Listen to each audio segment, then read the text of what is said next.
আসসালামু আলাইকুম বন্ধুরা, আশা করি সকলে ভালো আছেন। আমরা যারা রকেট অ্যাকাউন্ট ব্যবহার করি, তো রকেট অ্যাকাউন্টে যদি আমরা প্রবেশ করি, লগ ইন করতে যাই, তখন কিন্তু এখানে অ্যাকাউন্ট ইজ নট অ্যাক্টিভ দেখায়। তো অ্যাকাউন্ট ইজ নট অ্যাক্টিভ কেন দেখায় বা এর সমস্যাটা কেন, কীভাবে আমরা ঠিক করব, চলুন এই ভিডিওটি আমি দেখাচ্ছি, আমি করে দেখা দিব। ঠিক আছে, এটা কীভাবে ঠিক করতে হয় সবচাইতে সহজ উপায়ে, কোনো এনআইডি লাগবে না, কোনো কিছু লাগবে না, কোনো কোথাও কল করতে হবে না, আপনি নিজে নিজেই 1 মিনিটের মধ্যে ঠিক করতে পারবেন। তো চলুন আমি ভিডিওটি শুরু করছি। অবশ্যই ভিডিওটি শেয়ার করে দিবেন, চ্যানেলটি সাবস্ক্রাইব করে পাশের বেল বাটনটি অন করে দিবেন। যদি একটু উপকার হয়ে থাকে অবশ্যই আপনি এই ভিডিওটি শেয়ার করে দিবেন।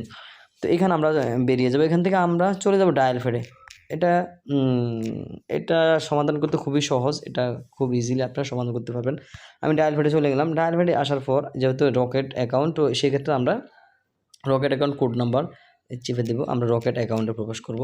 *322# ডায়াল করে দেব যেই সিমে রকেট অ্যাকাউন্ট খোলা আছে সেই সিমে। খুবই ছোট্ট একটি ভিডিও হবে, আশা করি পুরো ভিডিওটি কন্টিনিউ করবেন একটি লাইক দিয়ে।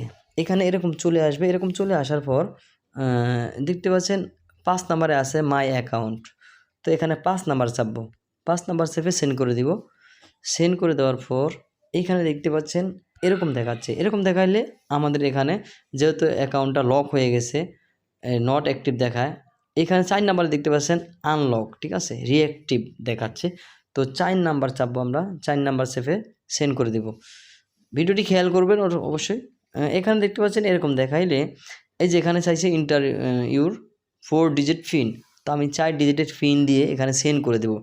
আমি পিনটি এখানে দিয়ে দিচ্ছি। তো আমি পিনটি এখানে দিয়ে এখানে আমার সেন্ড করে দিব। আমি সেন্ড করে দিলাম।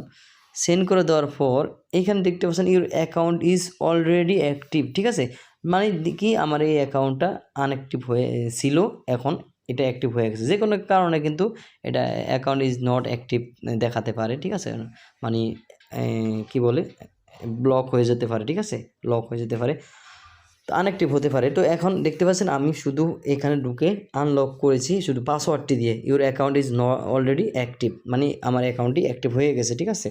তো এইভাবে মূলত খুব সহজে আপনারা আপনার লক হওয়া অ্যাকাউন্টটি লক অ্যাকাউন্টটি খুব সহজে আনলক করতে পারেন।